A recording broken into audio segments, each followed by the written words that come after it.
আসসালামু আলাইকুম ওয়া রাহমাতুল্লাহি ওয়া বারাকাতুহু ইন্নাল হামদালিল্লাহ ওয়াসসালাতু ওয়াসসালামু আলা রাসূলিল্লাহি ওয়া বা'দ। কাছে দূরে সারা পৃথিবী জুড়ে ও সবুজ শ্যামল গ্রাম বাংলার প্রত্যন্ত অঞ্চল জুড়ে যে যেখান থেকে যে অবস্থায় এই মুহূর্তে আমাদেরকে দেখছেন, আমি সবাইকে মোবারকবাদ জানিয়ে শুরু করতে যাচ্ছি আপনাদের প্রিয় চ্যানেলের প্রিয় আয়োজন নেক্সাস টেলিভিশনের প্রতিদিনের সরাসরি প্রশ্নোত্তরমূলক অনুষ্ঠান বেকমেন্স বিস্কিটস প্রেজেন্টস ইসলামী জীবন বিধান। আজকের এই পর্বে সারাটি সময় জুড়ে আমি হাফিজ মুফতি মোহাম্মদ সাঈদ আপনাদের সাথে থাকবো ইনশাআল্লাহ। প্রিয় দর্শক, আপনারা জানেন যে প্রতিটি পর্বে আমরা অত্যন্ত গুরুত্বপূর্ণ এবং আপনাদের পছন্দের বিশেষ একজন ব্যক্তিকে আমাদের সেটে আমন্ত্রণ জানিয়ে থাকি। চলুন দেখে নেওয়া যাক কে এসেছেন আজকে আমাদের এই সেটে বিশেষ অতিথি হয়ে। জি প্রিয় দর্শক, আজকে আমাদের সেটে উপস্থিত হয়েছেন জননন্দিত আলেমে দ্বীন, তরুণ বিদগ্ধ ইসলামিক স্কলার, অত্যন্ত সুপরিচিত বক্তা, হাজী মফিজুর রহমান ট্রাস্ট কেন্দ্রীয় জামে মসজিদের সম্মানিত খতিব ফদিলাতুল উস্তাদ শাইখ মুহতারাম গাজী সানাউল্লাহ রহমানী হাফিজাহুল্লাহ। আসসালামু আলাইকুম ওয়া রাহমাতুল্লাহ। ওয়ালাইকুম আসসালাম ওয়া রাহমাতুল্লাহি ওয়া বারাকাতুহু। কেমন আছেন আপনি?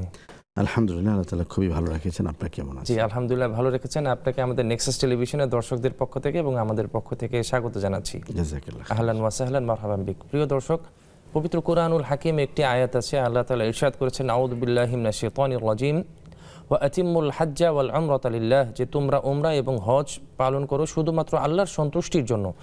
এই বছর 2025-এ আমরা যারা হজে নিয়ত করেছি এবং হজে চলে গিয়েছি ইতিমধ্যে, আল্লাহ তাআলা আমাদের সবাইকে হাজ্জে মাবরুর দান করেন, আল্লাহুম্মা আমিন। আল্লাহ আমাদের হজটিকে কবুল ফরমানি। যে কোনো একটি আমল কবুল হওয়ার জন্য, আল্লাহ তাআলার সন্তুষ্টির জন্য করার জন্য অবশ্যই সেই আমল সম্পর্কে, সেই দিন ইবাদত সম্পর্কে আমাদের জানা এবং বোঝা এবং শিখা অত্যন্ত গুরুত্বপূর্ণ এবং অপরিহার্য। সেই জায়গা থেকে আজকে আমাদের প্রোগ্রামের নামকরণ করেছি আমরা প্রশ্নোত্তরে হজ। হজ নিয়ে আমাদের অনেকের অনেক জানাশোনার প্রয়োজন আছে, অনেক পড়াশোনার প্রয়োজন আছে। আপনারা ইনশাআল্লাহ আমাদেরকে হজ সংক্রান্ত যে কোনো প্রশ্ন করতে পারেন, মোহতারাম শাইখ আমাদের প্রশ্ন উত্তর দেবেন ইনশাআল্লাহ, এবং মেসেজ অথবা কমেন্ট করতে পারেন নেক্সাস টেলিভিশনের ইসলামিক পেজে। জি প্রিয় শাইখ, হজ এবং হজের নিয়ত করার পূর্বে একজন হাজি সাহেবের কোন কাজটা গুরুত্বপূর্ণ বলে আপনি মনে করেন? আলহামদুলিল্লাহি রাব্বিল আলামিন ওয়াসসালাতু ওয়াসসালামু আলা রাসূলিল আমিন ওয়া আলা আলিহি ওয়া আসহাবিহি আজমাইন। হজ আসলে কি এটা আমাদের বুঝতে হবে। দুটো শব্দ, একটা হলো হা আর একটা হলো জিম, অথবা একটি শব্দ সেটা হলো হা। আপনি যদি ব্ল্যাঙ্ক রাখেন, কোনো নোক্তা না দেন, তাহলে সেটা হা। আর যদি একটা নোক্তা দেন নিচে, সেটা জিম হয়ে যাবে হাজ। হজের শাব্দিক অর্থ হল আল কাসদু ওয়াল ইরাদাতু, ইচ্ছে করা। তো এই শাব্দিক অর্থের সাথে হজের মূল তাৎপর্যের সমন্বয়টা কি? হজ আসলে ইচ্ছার নাম।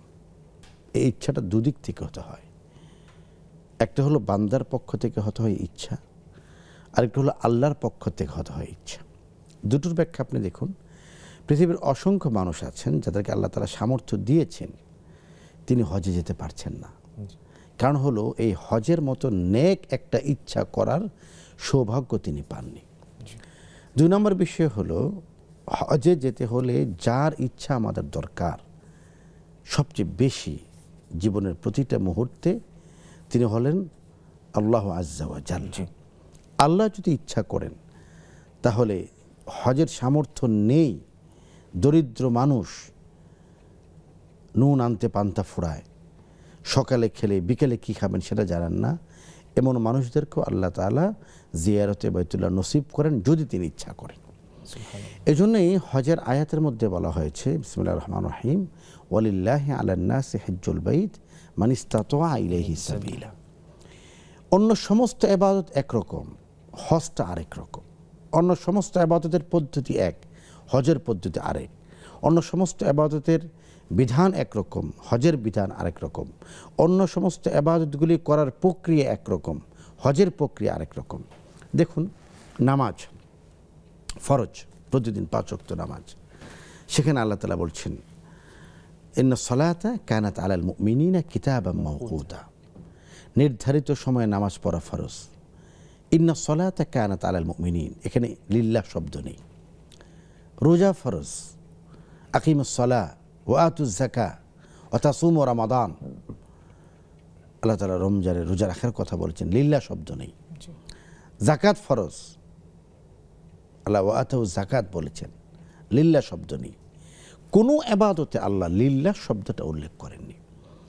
হজের কথা তিনি যখন বলছেন একটু ডিফারেন্ট। সেখানে তিনি বলেছেন ওয়ালিল্লাহি আলান নাসি হজ্জুল বাইত মান ইসতাতা ইলাইহি সাবিলা। আয়াতের শেষাংশটা হলো ব্যাখ্যা সংক্রান্ত আয়াত, আয়াতুম মিন আয়াতিল আহকাম। আর প্রথম অংশটা হলো আয়াতুম মিন আয়াতিল আফকার, চিন্তা জাগানি আয়াত। লিল্লাহি মা ফিস সামাওয়াতি ওয়া মা ফিল আরদ, আসমান এবং যা আছে সব আল্লাহর জন্য। এটার বিধান কি? এখানে কোনো বিধান নেই, এখানে হলো আয়াতুল আফকার, তুমি চিন্তা করো। ওয়াল্লাহুল্লাযী লা ইলাহা ইল্লা হুয়াল হাজ্জুল কাইয়্যুম লা তাখুযুহু সিনাতুন ওয়া লা নাওম লাহু মা ফিস সামাওয়াতি ওয়া মা ফিল আরদ মান যাল্লাযী ইয়াশফাউ ইনদাহু ইল্লা বিইযনিহি ইয়া'লামু মা বাইনা আইদিহিম ওয়া মা খালফাহুম। এখানে বিধান কি? বিধান নাই, বাট চিন্তা আছে, আফকার আছে। তুমি ভাবো আল্লাহ কত বড়, হাইয়ুন তিনি, কাইয়্যুম তিনি, লা তাখুযুহু সিনাতুন ওয়া লা নাওম তিনি। এই কথাগুলি বলে আল্লাহ তাআলা চিন্তার উদ্রেক করতে চেয়েছেন। এই জন্য কোরআনে বারবার বলছেন যে এখানে যারা চিন্তা ভাবনা করে তাদের জন্য এখানে বিষয় রয়েছে। তো হজের আয়াতে আল্লাহ তাআলা ওয়ালিল্লাহি আলান নাসি হজ্জুল বাইত মান ইসতাতা ইলাইহি সাবিলা, ওয়ালিল্লাহি ওয়ালিল্লাহি ওয়ালিল্লাহি শব্দ বলে চিন্তার সদর দরজা উন্মোচন করতে চেয়েছেন আল্লাহর জন্য। আমি কার জন্য যাচ্ছি? এই কারণে হজের বিধানের মধ্যেও লিল্লাহিয়াত আছে। সেটা কোনটা? ভালো কোথাও গেলে আমরা সুন্দর কাপড় পরি, সুসজ্জিত কাপড় পরি। হজের বিধানের মধ্যে বলেছে না, পৃথিবীর সবচেয়ে মর্যাদাময় দরবার এটি, সবচেয়ে বড় দরবার এটি। কিন্তু সুবহানাল্লাহ, কিন্তু এখানে যখন তুমি আসবে তখন তুমি স্বাভাবিক পোশাকে আসো, সবচেয়ে ন্যাচিজ পোশাকে, নীরব পোশাকে, একেবারে মলিন পোশাকে। দু টুকরো সাদা কাপড় পরো, সেলাইবিহীন সাদা কাপড় পরো, সাদা কাপড় গায়ে জড়াও।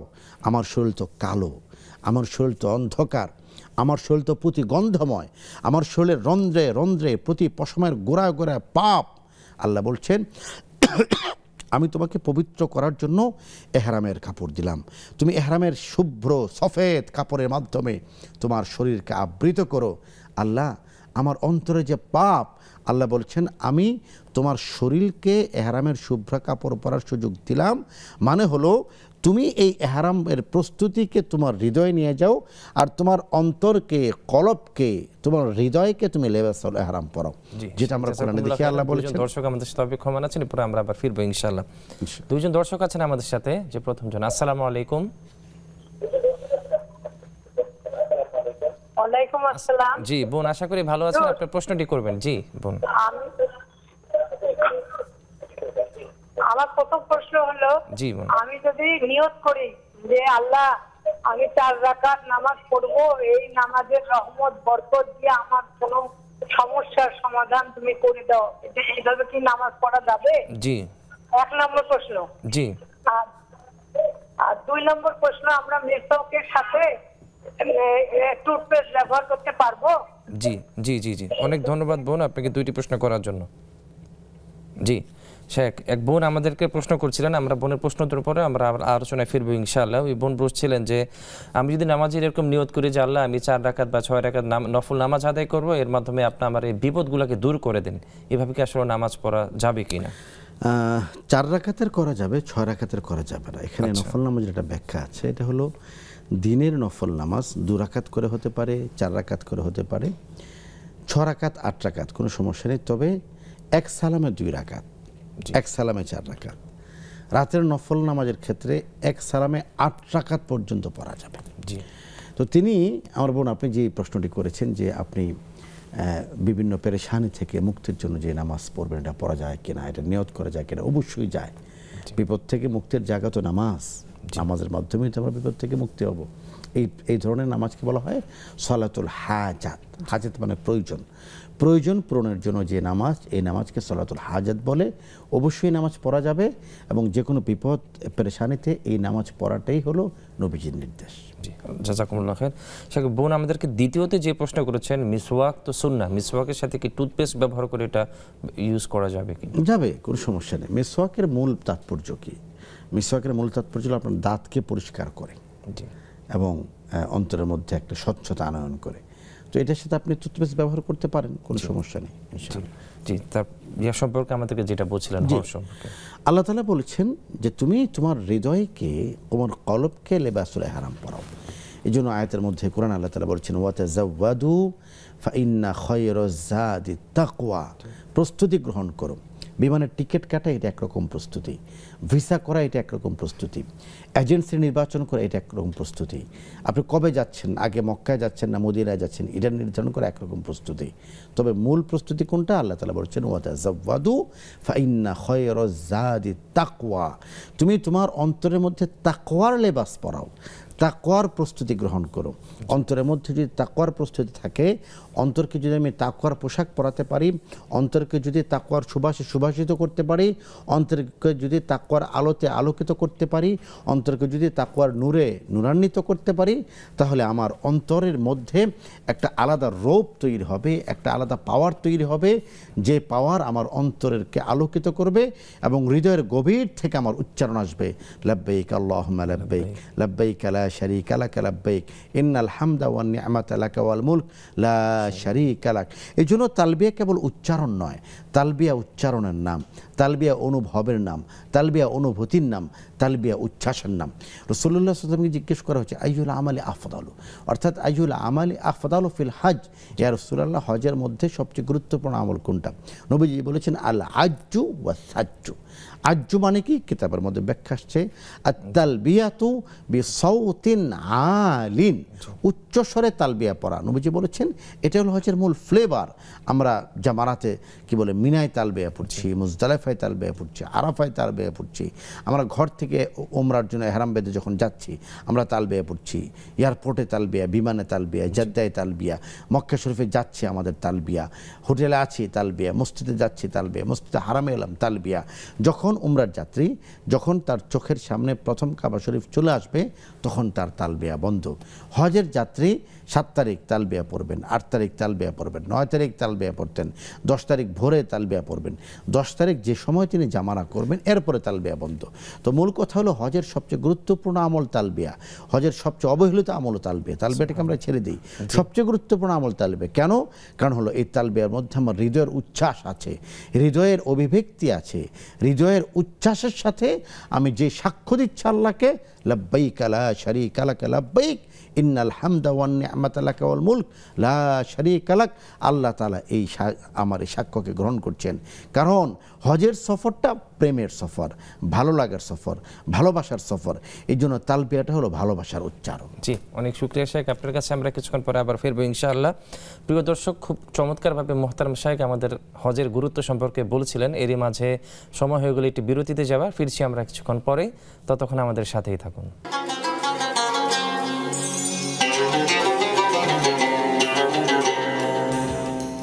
বিরতির পরে আবারও আপনাদের সাদর আমন্ত্রণ জানাচ্ছি। প্রিয় দর্শক, আপনারা দেখছেন বেকমেন্স বিস্কিটস প্রেজেন্টস ইসলামী জীবন বিধান।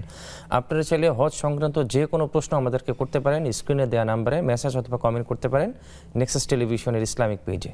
শেখ, দর্শকদের মাধ্যমে আমাদের আরেকটি জানতে চাও অত্যন্ত গুরুত্বপূর্ণ প্রশ্ন, সেটা হচ্ছে যে এহরামটা কি আমরা বাসা থেকে পরে যাব অথবা এহরামটা কি আমরা এয়ারপোর্টে যেয়ে পরবো?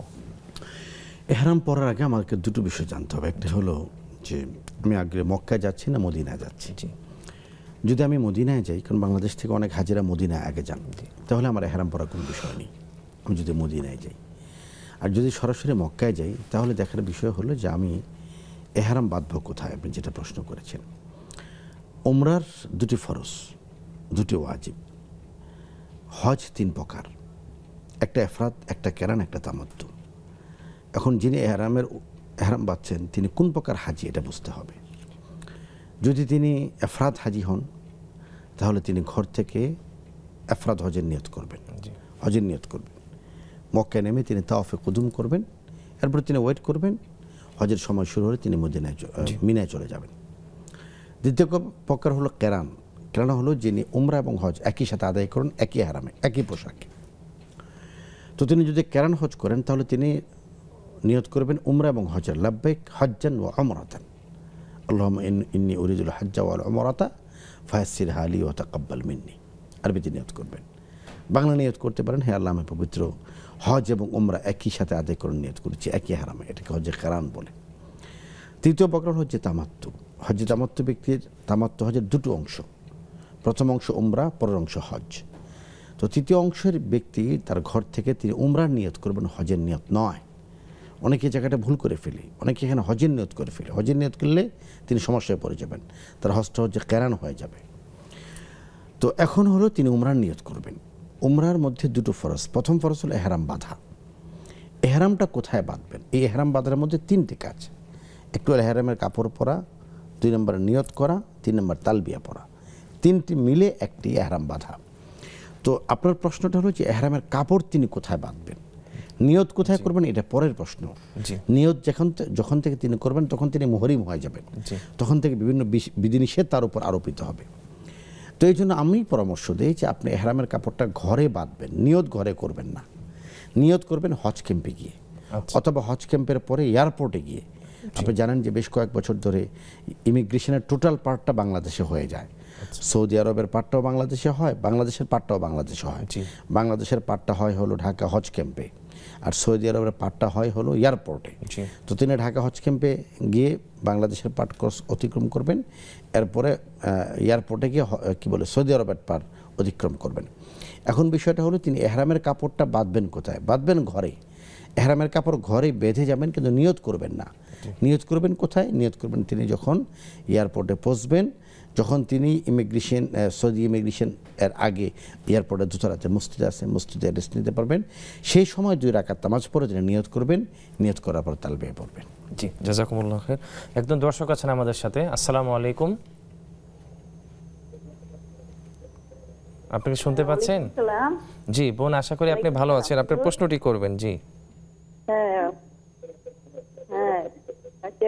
আমার 2টা প্রশ্ন। আমার প্রথম প্রশ্ন হলো হুজুর, আমি প্রত্যেক শুক্রবারে সূরা কাহাফ পড়ি, কিন্তু অন্যদিন কোরআন যখন পড়ি তখন আমি অর্থ সহ পড়ি, কিন্তু শুক্রবারে আমার অনেক কাজকর্ম থাকে, তখন আমি অর্থ ছাড়া পড়ি সূরা কাহাফ। এতে কি আমার সওয়াব হবে? এই আর দ্বিতীয় প্রশ্ন হলো হুজুর, আমরা যে সাইদুল ইস্তেগফার পড়ি, সেটা কি মোনাজাতে পড়তে হবে না এমনি পড়তে হবে? আর সেটা আমি বাংলার অর্থটা পড়ি, এখন এটা কি আমার পড়া ঠিক হবে না আরবি পড়তে হবে? জি, অনেক ধন্যবাদ বোন আপনাকে চমৎকার করে 2টি প্রশ্ন করার জন্য। জি, আরেকজন দর্শক আছেন আমাদের সাথে। জি, কে আছেন লাইনে? আমাকে শুনতে পাচ্ছেন? জি হ্যালো। জি হ্যালো বোন, আমি শুনতে পাচ্ছি আপনাকে। আশা করি ভালো আছে। আপনার প্রশ্নটি করবেন। তো আরেকজন আমার কথা বলতেছে। জি বোন, আমরা শুনতে পাচ্ছি, আপনি বলেন। জি, আপনি প্রশ্নটি করবেন বোন। আচ্ছা, আমি ঢাকা আদাবর থেকে বলতেছি। জি জি আচ্ছা, আমার টেলিভিশনের ভলিউমটা একটু কমাতে হবে, এটা আমাদের টেকনিক্যালি একটু প্রবলেম হচ্ছে। একটু কমাই দাও তো ভাই। আচ্ছা, আমি কমাই দাও। জি জি জি জি জি আল্লাহ। জি বলেন। জি বোন, প্রশ্নটি করবেন। জি, আপনাকে বন্ধ করলে হবে? আমার স্বামী আপনার মারা গেছে, কয়েক বছর হয়ে গেছে, 3-4 বছর হয়ে গেছে, কিন্তু আমি এখন পর্যন্ত সেইভাবে ঠিক স্বাভাবিক হতে পারি নাই। চেষ্টা করি নিজেকে ইয়ে করার জন্য, কিন্তু পারি না। কিন্তু আমার একটা প্রশ্ন হলো যে ধরেন সংসারে থাকে ভুলভ্রান্তি ছোটখাটো তো হতে হয়, সবারই হয়, আমরা মানুষ, কিন্তু সেগুলা উনি যেহেতু করোনায় ওনার চলে গেছেন, সেই জন্য সেই সময় 7-8 দিন হাসপাতালে থাকাকালীন আমি আমাদেরকে যেতে দেয়ও নেই বা যেতে পারি নাই, আমি মাফও চাইতে পারি নাই, আর কিছু করতেও পারি নাই। আমি এখন আল্লাহর কাছে সবসময় কান্দাকাটি করি, নামাজে বসেও করি, এমনিও করি, যে আল্লাহ আমার যে ভুল হয়েছে তুমি তার হয়ে আমাকে ক্ষমা করে দাও। এটা কি আল্লাহ ক্ষমা করবেন? জি জি এই একটা প্রশ্ন। জি, আরেক হলো যে আপনার আমি আল্লাহর কাছে আরেকটা জিনিসই চাই, যে আল্লাহ আমি চাই যে আমরা দুনিয়াতে যেরকম তুমি আমাদেরকে ভালোভাবে রেখেছিলে, সুন্দরভাবে রেখেছিলে, আমাদের মধ্যে কোনো ইয়ে ছিল না, উনি খুবই ভালো নেককার একজন মানুষ ছিলেন। তো এখন আমি চাই যে আমি ওই মৃত্যু হলেও যেন আমাকে ওইদিকেই তুমি আমার ওনার সাথেই আমাকে রেখো, হাসরের ময়দানে পরকালে যেন আল্লাহ তাআলা আপনাকে ওনার সাথে রাখেন। আমি বুঝতে পেরেছি বোন আপনার প্রশ্ন। কান্নাকাটি করি এবং চাই, এই চাওয়াটা কি ঠিক হবে নাকি ভুল হবে? অনেক ধন্যবাদ আপনাকে প্রশ্নটি করার জন্য। প্রথমে আমরা আজকে ইসলামিক জীবন বিধানের মাধ্যমে ওই ভাইজানের জন্য দোয়া করি, আল্লাহ তাআলা ওনাকে জান্নাতের উচ্চ মাকাম দান করেন। স্কলার আছে, আপনার প্রশ্নের অবশ্যই উত্তর দিবেন ইনশাআল্লাহ। শেখ, এক বোন আমাদেরকে 2টি প্রশ্ন করেছিলেন। সেই প্রথম প্রশ্নটা ছিল হচ্ছে যে উনি সূরাতুল কাহফ শুক্রবার দিন তিলাওয়াত করেন। সাধারণত অন্যান্য সূরা যখন তিলাওয়াত করেন এটার অর্থ সহ পড়েন, কিন্তু শুক্রবারে তার ব্যস্ততার কারণে সূরাতুল কাহফটা তো অর্থ সহ পড়তে পারে না। এই ক্ষেত্রে কি তার সওয়াব হবে কিনা? আমার বোন, শুক্রবারের যে কয়েকটি সুন্নাহ আমল রয়েছে এর মধ্যে অন্যতম একটি হলো সূরাতুল কাহফ তিলাওয়াত করা। তিলাওয়াত করার ক্ষেত্রে অর্থ আবশ্যক নয়, সুতরাং আপনি অর্থ ছাড়া তেলাওয়াত করলেও পূর্ণ সওয়াব পাবেন। জি, জাযাকুমুল্লাহ খাইর। শেখ, বোনের দ্বিতীয়তে যে প্রশ্নটি ছিল যে সাইয়্যিদুল ইস্তিগফার, এটা কি নামাজের মধ্যে পড়া যাবে অথবা নামাজের বাহিরে কি পড়া যাবে কিনা? দেখুন, সমস্ত নফল নামাজের ক্ষেত্রে অথবা নফল আমলের ক্ষেত্রে পড়া যাবে, পড়তে হবে, এই পড়তে হবে এটা আবশ্যক নয়। পড়লে সওয়াব পাবেন, না পড়লে গুনাহ নেই। তো সাইয়্যিদুল ইস্তিগফার নামাজের মধ্যে পড়া যাবে, কিন্তু আমি যদি ভুল না করে থাকি আপনি একটা কথা বলেছিলেন যে আপনি সাইয়্যিদুল ইস্তিগফারের শুধু অর্থ পড়েন, আরবিটা পড়েন না। জি। তো না, অর্থ পড়লে সওয়াব, পরিপূর্ণ সওয়াব হবে না। অর্থ পড়লে জিকিরের সওয়াব হবে, কিন্তু পরিপূর্ণ সওয়াব পেতে হলে সাইয়্যিদুল ইস্তিগফার আরবিটাই পড়তে হবে এবং বিশুদ্ধভাবে। জি। পরবর্তীতে আমাদের আরেকজন বোন আমাদেরকে একটি প্রশ্ন করেছিলেন যে ওনার হাজবেন্ড কিছুদিন আগে ইন্তেকাল করেছেন, আল্লাহ ওনাকে জান্নাতের উচ্চ মাকাম দান করেন। হসপিটালে থাকা অবস্থায় ওনার আসলে মনের যে আক্ষেপটা সেটা হচ্ছে মানুষ মাত্র তো ভুল হয়েই থাকে, তো হসপিটালে অসুস্থতা থাকা অবস্থায় সে তার স্বামীর কাছে আর কিভাবে মাফ চেতে পারেনি, বলার সুযোগ পায়নি। তো উনি বলছে যে এখন তো আমি যেহেতু মাফ চেতে পারি না, আমি আল্লাহর কাছে মাফ চাচ্ছি যে আল্লাহ তাআলা যেন আমাকে তার সাথে ভুল ভ্রান্তিগুলো মাফ করে দেন। এক্ষেত্রে কি আল্লাহ তাআলা ওনাকে মাফ করবেন কিনা? প্রথম কথা হলো, স্বামী এবং স্ত্রী আল্লাহই বানিয়েছেন, আল্লাহ তাআলা জোড়া করে পৃথিবীতে পাঠিয়েছেন। আপনার কথা শুনে আমার যেটা মনে হয়েছে আপনিও জীবনের বার্ধক্যের একটি অবস্থায় উপনীত হয়েছেন, এরপরও স্বামীর জন্য আপনার হৃদয়ের যে টান সেটাকে আল্লাহ তাআলা কবুল করুন। আমিন।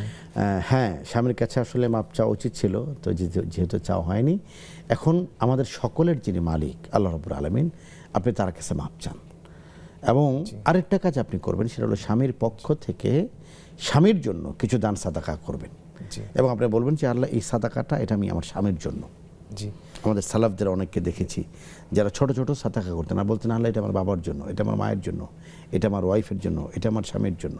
তো আপনি সাদাকা করবেন আর আপনার নিয়ত থাকবে যে আপনি আপনার স্বামীর পক্ষ থেকে সাদাকা করছেন। আশা করি আমলগুলি যত বেশি হবে আপনার স্বামী জান্নাতে তত ভালো থাকবেন ইনশাআল্লাহ। আমার এই বোনের প্রশ্নের সাথে একটু যুক্ত করে বলি, ওনার হাজব্যান্ড উনি আসলে প্যান্ডেমিকের সময়, যে করোনার সময় উনি ইন্তেকাল করেছে, সেই সময় আসলে আরও কিছু বিধিবিধানও থাকে, সেই সময় বিভিন্ন সময় সবাইকে ঢুকতেও দেওয়া হয় না, এরকম কিছু। জি, সুতরাং আপনি দোয়া করবেন, আপনার দোয়া আল্লাহ তাআলা কবুল করবেন ইনশাআল্লাহ তাআলা। জি, অনেক শুকরিয়া শাইখ। তো হজের আলোচনা সম্পর্কে আমাদেরকে যেটা বলছিলেন আর কি আপনি। জি, তো মূল বিষয়টা হলো যে তিনি কোন প্রকার হজ করছেন এটাই জেনে যাবেন, এবং হলো সমস্ত প্রকার হজের বিধিবিধান জেনে যাবেন। একা সমস্তগুলি জানতে হবে এটা আবশ্যক নয়, বরং তিনি যে প্রকার হজ করছেন এই বিধিবিধান যেন তিনি জেনে যান। আমার হজ নিয়ে একটা ব্যক্তিগত ব্যাখ্যা আছে, সেটা হলো, এটা আমি অসংখ্যবার বিভিন্ন গণমাধ্যমে বলেছি, আমার গত 15 বছরের অভিজ্ঞতা আমার যেটা মনে হয়েছে, অন্তত হজের ট্রেনার হিসেবে কাজ করতে গিয়ে অথবা হজ নিয়ে আলোচনা করতে গিয়ে মাসআলা জানেন না 30 ভাগ লোক কমপক্ষে, এই পরিমাণটা আরও বেশি হতে পারে। হজে যাচ্ছেন কিন্তু হজের মাসআলা জানছেন না। দেখুন, হজে গেলে হজের মাসআলা জানতে হবে না, তো হজ হবে না। আপনি হজে ইফরাদ করছেন না হজে কেরান করছেন না হজে তামাত্তু করছেন। আমরা মনে করি যে হজ আবার জানতে হয় নাকি, হজ তো আমি যাচ্ছি, লক্ষ মানুষ যাচ্ছে আমিও যাচ্ছি, না, হজ জানতে হয়। কোনো ব্যক্তি যদি জোহরের নামাজ পড়েন আর তিনি মাগরিবের নামাজে নিয়ত করেন তাহলে তার জোহর আদায় হবে না। হজ সংক্রান্ত যে গুরুত্বপূর্ণ মাসালাগুলো আছে এবং হজের যে প্রকারভেদ, হজ্জুল ইফরাদ, তামাত্তু, আল কিরান, এই সম্পর্কে আমরা ইনশাআল্লাহ বিস্তারিত বিরতির পরে শুনবো ইনশাআল্লাহ আপনার কাছ থেকে। জাযাকুমুল্লাহ খাইর। প্রিয় দর্শক, খুব চমৎকারভাবে শাইখ হজ সংক্রান্ত গুরুত্বপূর্ণ মাসআলাগুলো বলছিলেন। এরই মাঝে আমাদের সময় হয়ে গেলে একটি বিরতিতে যাবার, ফিরছি আমরা কিছুক্ষণ পরে, ততক্ষণ আমাদের সাথেই থাকুন।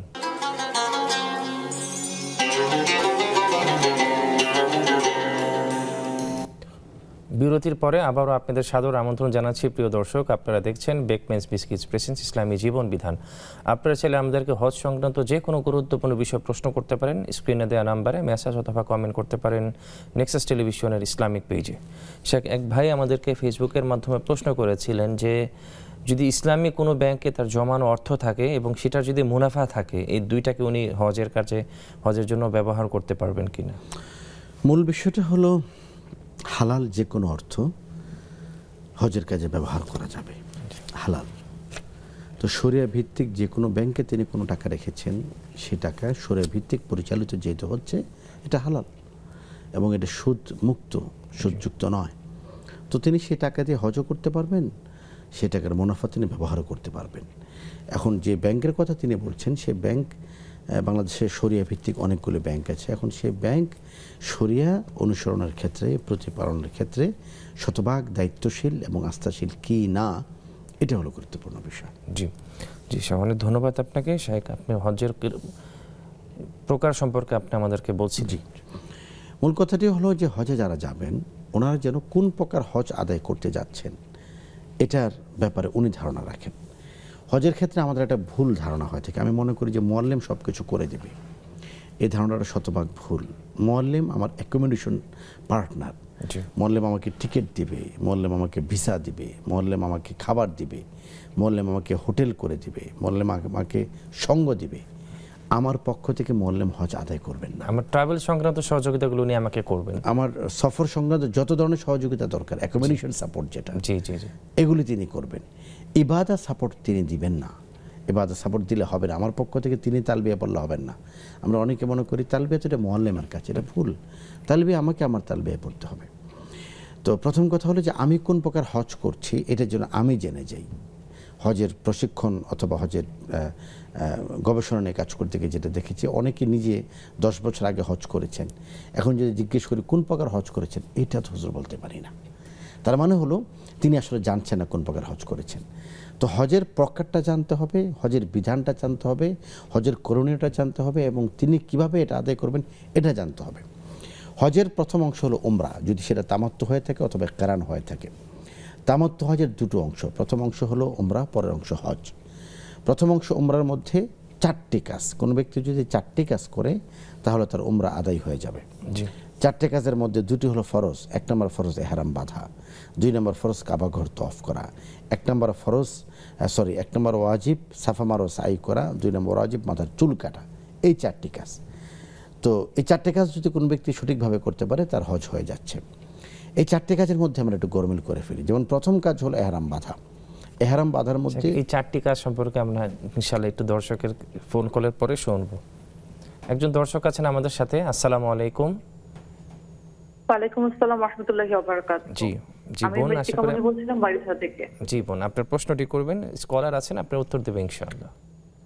স্যার, আমার দুটো কোশ্চেন আছে। জি, আমার ফার্স্ট কোশ্চেন হচ্ছে, আমি রিসেন্টলি একজন স্কলার কাছে শুনেছি যে ইশরাকের নামাজ, চাশতের নামাজ, দুহার নামাজ, জাওয়ালের নামাজ, আওয়াবিনের নামাজ, এগুলো সব নাকি একই নামাজ। তো যে কোনো একটা পড়লেই হবে নাকি সবগুলো ইন্ডিভিজুয়ালি পড়তে হবে? জি। আমার সেকেন্ড কোশ্চেন হচ্ছে যে আমার আব্বু এক্সপায়ার করেছেন, তো ওনাকে দাফন করা হয়েছে গ্রামের বাড়িতে। জি। তো আমার এক রিলেটিভ বলছিলেন যে কারো কবরের সামনে নাকি যেতে হয় না, কারণ কবরে তো এখন শুধু ওনার বোনস গুলো ছাড়া আর কিছুই নাই। উনি তো এখন ইল্লিনে অথবা সিজেলে আছেন, আপনি ঘরে বসে দোয়া করলেই এটা হয়ে যাবে। জি। আসলে কথাটা কতটুকু সত্যি? জি। আসসালামু আলাইকুম। ওয়ালাইকুম সালাম, অনেক ধন্যবাদ বোন আপনাকে চমৎকার করে 2টি প্রশ্ন করার জন্য। শেখ, হজের প্রকার সম্পর্কে আমরা কিছুক্ষণ পর ফিরবে ইনশাআল্লাহ। আগে আমরা বোনের 2টি প্রশ্নের উত্তর দিয়ে নিই। প্রথম যে প্রশ্নটা করেছেন আমাদের এই বোন, সেটা হচ্ছে যে ইশরাকের সালাত বা আওয়াবিনের সালাত, চাষের সালাত, এগুলা কি সবই নামাজ এক ধরনের কিনা, বাকি নাকি উনি এই নামাজগুলো আলাদা আলাদা করে পড়তে হবে? বোন রিসেন্টলি যে একজন স্কলার কাছে শুনেছেন এগুলো সব একই নামাজ, যে কোনো একটা পড়লেই হবে। ধন্যবাদ আপনাকে। প্রথম কথা হলো, আপনি যেটা শুনেছেন এটা আসলে হয়তো বুঝতে আপনি ভুল করেছেন, কোনো স্কলার ভুল করবেন, এটা হয়তো স্বাভাবিক নয়। তো তিনি যেটা বলেছেন একই নামাজ মানে হলো একই ক্যাটাগরির নামাজ, মানে সবগুলি নফল, কোনোটা ওয়াজিব নয় বা কোনোটা সুন্নাতে মুআক্কাদা নয়, সবগুলো নফল। এই দিক থেকে একই ক্যাটাগরি। কিন্তু আওয়াবিন তো হলো মাগরিবের পরে, ইশরাক তো হলো সূর্য উদয় হওয়ার পরে, সলাতুদ দুহা তো হলো আরেকটু পরে, জাওয়াল তো হলো 12টার পরে। তো সময়গুলি তো ভিন্ন ভিন্ন, একই নামাজ নয়। প্রত্যেকটা সময় ভিন্ন, এটার ফজিলত ভিন্ন, এটার তাৎপর্য ভিন্ন। তো এই জন্য একই নামাজ বলতে তিনি যেটা বুঝিয়েছেন হচ্ছে একই ক্যাটাগরির, মানে সবগুলো নফল, ওয়াজিব বা ফরজ নয়। তো আপনি প্রতিটা নামাজ সুযোগ থাকলে পড়বেন, যিনি নামাজ বেশি পড়তে পারবেন তার সব বেশি হবে, উপার্জন বেশি হবে। যিনি ওভারটাইম করেন, মানে চাকরিও করেন, ওভারটাইম করেন, তার মাস শেষে স্যালারি অনেক বেশি হয়। তো যিনি ফরজ নামাজের পাশাপাশি সুন্নত নামাজ পড়েন, নফল নামাজ পড়েন, যিনি আওয়াবিন পড়েন, এশরাক পড়েন, চাশ পড়েন, সলাতুদ দুহা পড়েন, জাওয়ালের নামাজ পড়েন, প্রত্যেকটা তো আলাদা আলাদা ফজিলত। তো আপনি যদি সবগুলো পড়তে পারেন, সবগুলো আলাদা আলাদা ফজিলত পাবেন। আপনি যেটা পড়লেন সেটা আপনি আলাদা করে বারাকা পাবেন ইনশাআল্লাহ। জি, সাকি বোনের যে দ্বিতীয় প্রশ্ন উঠেছিল সেটা হচ্ছে ওনার বাবা কিছুদিন আগে ইন্তেকাল করেছে, আমরা দোয়া করি আল্লাহ তাআলা ওনাকে জান্নাতের উচ্চ মাকাম দান করেন। আমি ওনার প্রশ্ন যেভাবে বুঝেছি উনি মাঝে মাঝে বাবার কবরের সামনে যান, হয়তো সেখানে সংক্ষিপ্ত দোয়া করেন। তো ওনাকে আরেকজন বলেছে যে সেখানে কবরের সামনে যাওয়া যাবে না, যাওয়ার কোনো প্রয়োজন নেই, ওনার বাবা তো বর্তমানে এখানে কবরে শুধু হাড্ডি কিছু পড়ে আছে। এই বিষয়ে উনি আসলে বিস্তারিত জানতে চাচ্ছেন। আমার বোন, প্রথম কথা হলো ওইটাই যে আমরা আপনার বাবার রুহের মাগফিরাতকে মনে করছি। আপনি বলেছেন যে ইল্লিন অথবা সিজ্জিন, না অথবা বলার সুযোগ নেই, আমরা ধারণা করি ইনশাআল্লাহ তাআলা।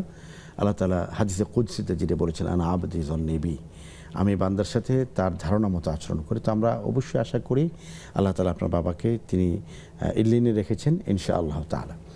এখন আপনার প্রশ্নের দুটা উত্তর, দু অংশ। প্রথম অংশ হলো কবরস্থানে যাওয়া যাবে কিনা। অবশ্যই কবরস্থানে যাওয়া যাবে, কারণ হলো কবরস্থ ব্যক্তি যিনি আছেন তিনি কিন্তু কবরে তার রুহের সাথে একটা যোগাযোগ আছে। কবরে তিনি নেই, কিন্তু তার গোশত বলুন, হাড্ডি বলুন, তার রুহের সাথে একটি কানেকশন কিন্তু এখনও আছে। আর আছে বলেই কবরস্থানে প্রস্রাব পায়খানা করা নিষেধ, কবরস্থানে পশু পাখি নিষেধ, কবরস্থানে ফল ফলাদি লাগানো নিষেধ। কেন? কবরটাকেও ইসলামী শরিয়া একটা সম্মানজনক স্থানের মর্যাদা দিয়েছে। কেন? এটা এখন কেউ আছেন। পৃথিবীর বিখ্যাত মুহাদ্দিস আল্লামা আব্দুল কাইয়ুম জাওজি রাহিমাহুল্লাহ তাআলা একটা চমৎকার গল্প আছে এই বিষয়ে, একটা কথা, একটা ওনার বক্তব্য। তিনি বলেছেন যে ধরুন আমরা এখন স্টুডিওতে আছি, অনেক বড় স্টুডিও, আমরা দুজন আছি, ক্যামেরাম্যানরা এখানে আছেন। তো আমরা যখন বেরিয়ে যাব, এক পর্যায়ে সবাই বেরিয়ে যাবেন। কালকে অথবা আজকে রাতে যিনি প্রথমে স্টুডিওতে প্রবেশ করবেন, গোটা অন্ধকার, কেউ নেই, কোনো মানুষ নেই, তিনি জানেন কেউ নেই, কিন্তু তিনি যখন প্রবেশ করবেন তখন তিনি ডান পা দিয়ে প্রবেশ করবেন এবং সালাম দিয়ে প্রবেশ করবেন। এটা সুন্নাহ। তো তিনি এই সালামটা কেন দিলেন অথবা কাকে দিলেন? আমরা তো কেউ নেই এখানে, স্টুডিও তো ফাঁকা। এটা আপনার ঘরের ক্ষেত্রে হতে পারে, আপনার ঘরে যখন প্রবেশ করছেন ঘরে কেউ নেই, কিন্তু আপনি ঘরে ঢুকে সালাম দিচ্ছেন কেন? কেউ তো নেই, কেউ আছে। কে সেটা? ফেরেশতা আছে। কে সেটা? জিন আছে। আমরা সবাই জানছি, তো আমরা তাদেরকে সালাম দিচ্ছি। আব্দুল কাইয়ুম জাওজি রাহিমাহুল্লাহ তাআলা বলেছেন যে কবরে যদি কেউ না থাকবে তাহলে কেন আমরা কবরের সামনে গিয়ে বলছি আসসালামু আলাইকুম ইয়া আহলাল কুবুর আনতুম সালাফুনা ওয়া নাহনু ইনশাআল্লাহ লাহিকুন ইয়াগফিরুল্লাহু লানা ওয়া লাকুম আসসালামু লানা ওয়া লাকুম আসসালামু লানা ওয়া লাকুম। তারপর আসসালামু আলাইকুম ইয়া আহলাদ দিয়ার। কত কথা, কত গল্প, কত কিছু। কার সাথে? কবরস্থ ব্যক্তির সাথে। তো সুতরাং যারা বলেন যে কবরে কেউ নেই, তারা কি কবরে আগুন ধরাতে পারবেন? পারবেন না। তারা কবরের সাথে কি এমন কোনো আচরণ করতে পারবেন যেটা সাধারণ মাটির সাথে করা যায়? পারবেন না। কেন পারবেন না? কারণ এই কবরটাকে ইসলাম মর্যাদার জায়গা দিয়েছে। আর কবরে কেউ নাই এ কথা সত্য, কিন্তু রুহের সাথে কবরে একটা সম্পর্ক আছে। এই কারণে সন্তান যখন কবরের সামনে যায়, কোনো ইসলামী চিন্তাবিদ বলেছেন তার অভিভাবক তাকে দেখেন, তার উপহার গ্রহণ করেন, তিনি কবরে ভালো থাকেন। তো ভালো থাকা মন্দ থাকাটা তো কবরেই। কবর হলো আলমের বরজাখের প্রথম ঠিকানা। এখানে প্রশ্ন উত্তর করা হবে, এখানে কথাবার্তা মুনকার নাকির তাদেরকে সওয়াল জবাব করবেন। তো এর মানে হলো যদিও কবরে কিছু থাকে না, রুহটা চলে যায় ইল্লিনে অথবা সিজ্জিনে। মুমিনের রুহ ইল্লিনে যায়, মুনাফিক এবং কাফের রুহ সিজ্জিনে যায়, কিন্তু কবরের সাথে একটা সম্পর্ক থাকে। শেষের প্রশ্ন হলো যে নারী হিসেবে আপনি কবরস্থানে যেতে পারবেন কিনা বা আপনার বাবার কবর জিয়ারত করতে পারবেন কিনা। এখানে দুটো বিষয়। নারীদেরকে কবরস্থানে যেতে রাসূল করিম সাল্লাল্লাহু আলাইহি ওয়াসাল্লাম অনুৎসাহিত করেছেন, নিষেধ করেছেন। কেন? দুটো কারণ। একটা হলো নারীরা অত্যন্ত আবেগ ঘন হৃদয়ের অধিকারী হন, তারা ইমোশনাল হন। তো ইমোশনকে তারা হয়তো আটকে রাখতে পারেন না, এই কারণে নারীদের কবরস্থানে যাওয়া নিষেধ। 2 নম্বর হলো নারীদেরকে যদি কখনো তিনি যান, তাকে সম্পূর্ণ পর্দা রক্ষা করে যেতে হবে।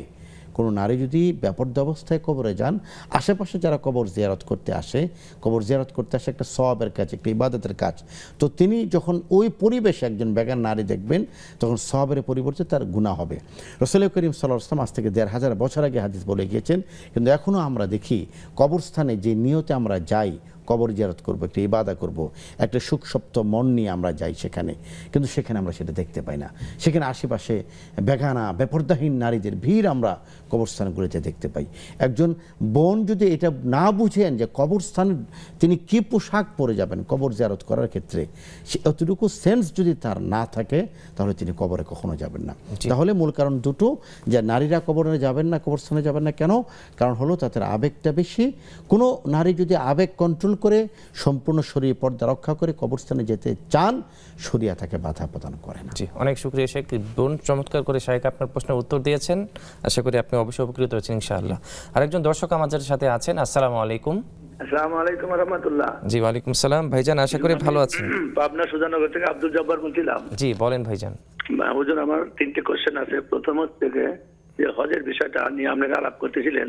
জি, হজে অনেকে চাকরি থেকে পেনশন পাওয়ার আগে বলে যে আমার প্রথম কাজ হবে আমি হজ করব, কিন্তু যে কোনো কারণে তারা ওই টাকা দিয়ে প্রথমে বাড়িতে বিল্ডিং এর কাজ ধরে অথবা প্রপার্টি কিনে বা যাবো বলে, দুর্ভাগ্যবশত তাদের ভাগ্যে আর যাওয়া হয় না। এটা তাদের নিয়তের ঝামেলা না আল্লাহ তাআলা তাদের ভাগ্যে রাখে নাই? এই একটা প্রশ্ন। আর 2 নম্বর প্রশ্ন হচ্ছে, এই যে আমার পিতা মাতার কবরটাকে আমরা টাইলস করে বেঁধেছি, এটা আমার শুধুমাত্র পিতা মাতাকে এহসান এই উদ্দেশ্যে, আর কোনো উদ্দেশ্য না। আমরা যে তার কবরটাকে যে টাইলস করে সুন্দর করে বেঁধেছি, এতে কি আমার মা বাবার কবরে কোনো কষ্ট হচ্ছে কিনা? আর 3 নম্বর প্রশ্নটা হুজুর, এটা একবারে একটা মানুষের কাছে শোনা প্রশ্ন, যে আজরাইল যখন একটা গাছের নিচে বসে থাকে, যখন একজনের বয়স শেষের দিকে হয়, গাছের পাতা পেকে যায়, টেবিলের পরে, তখন উনি ওই লোকটার জান কবজ করার উদ্দেশ্যে বের হয়। তাই এটা কতটুকু সত্য মিথ্যা জানি না, এটা মানুষের মুখে। অনেক ধন্যবাদ ভাইজান আপনাকে চমৎকার করে 3টি প্রশ্ন করার জন্য। ইনশাআল্লাহ আমরা বিরতির পরে স্কলার আপনার প্রশ্নের উত্তর দিবেন। প্রিয় দর্শক, খুব চমৎকার করে আমাদের শায়েখ প্রশ্নগুলোর উত্তর দিচ্ছিলেন আলহামদুলিল্লাহ। এরই মাঝে সময় হয়ে গেলে আমাদের একটি বিরতিতে যাবার, ফিরছি আমরা কিছুক্ষণ পরে, ততক্ষণ আমাদের সাথেই থাকুন।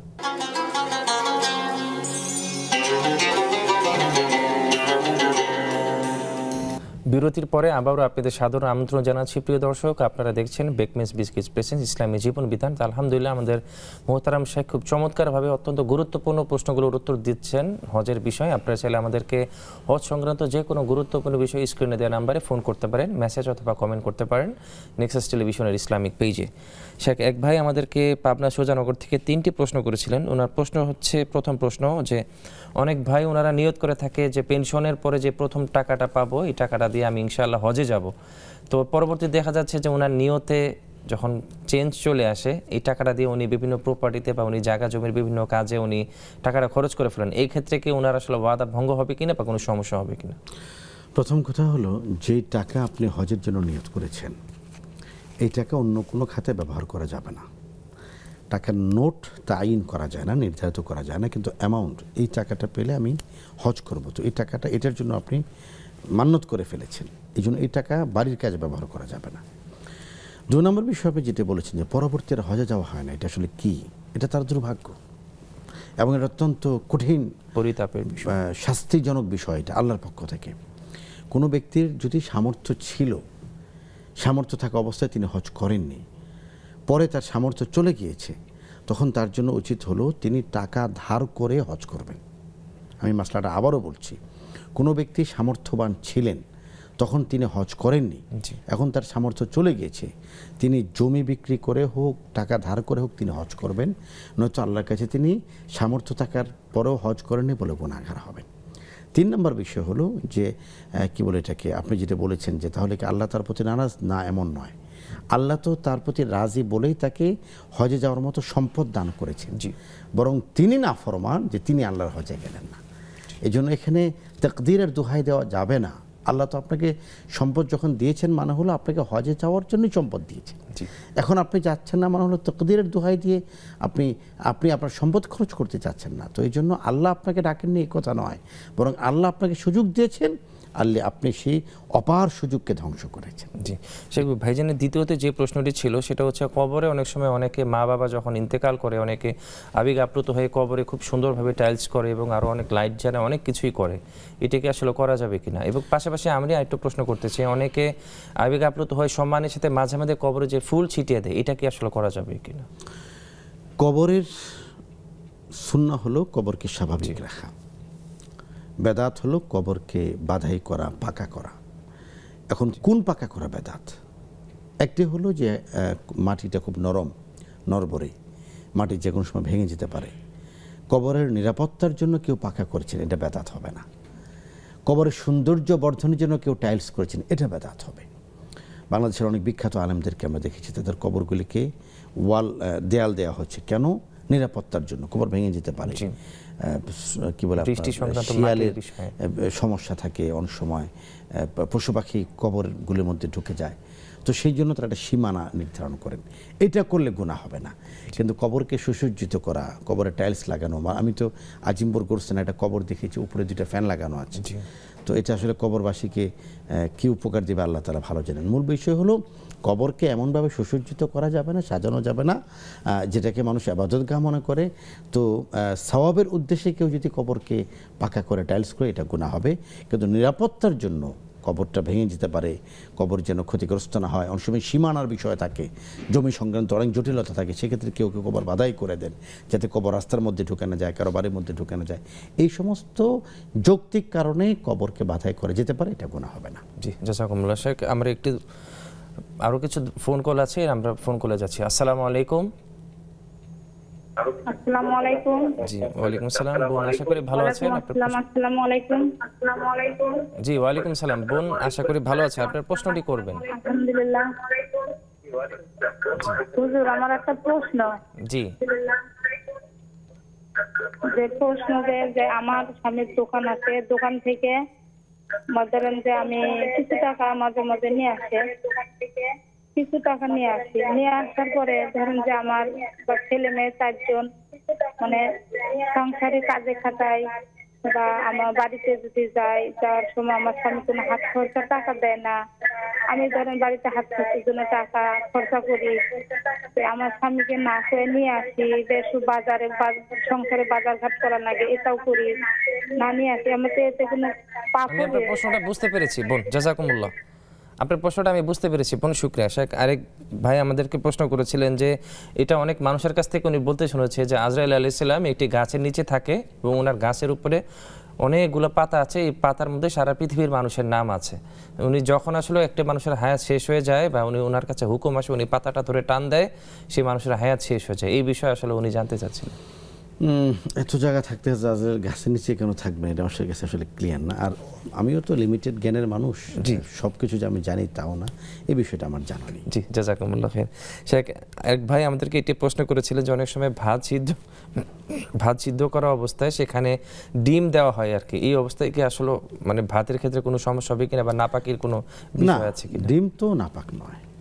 ডিমটা যখন মুরগি পেরে ফেলে, এরপর ডিমটাকে ধুত করি আমরা, পরিষ্কার করতে হবে। তো পরিষ্কার করার অনেকগুলো পর্যায় অতিক্রম করার পরে দোকানে আসে।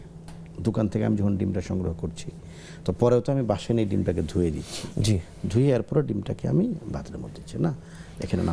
আরেকজন আমাদেরকে এটি প্রশ্ন করেছিল এক ভাই যে একজন ওনার শ্বশুরের 3 জন ছেলে 4 জন মেয়ে, এই ক্ষেত্রে আসলে ওনার সম্পদটা কিভাবে বন্টন হবে? সম্পদ বন্টনের যে পদ্ধতি, এটাকে শরিয়ার ভাষায় মিরাস বলে। শ্বশুরের 3 মেয়ে 4 ছেলে, এতটুকুই মিরাস নয়।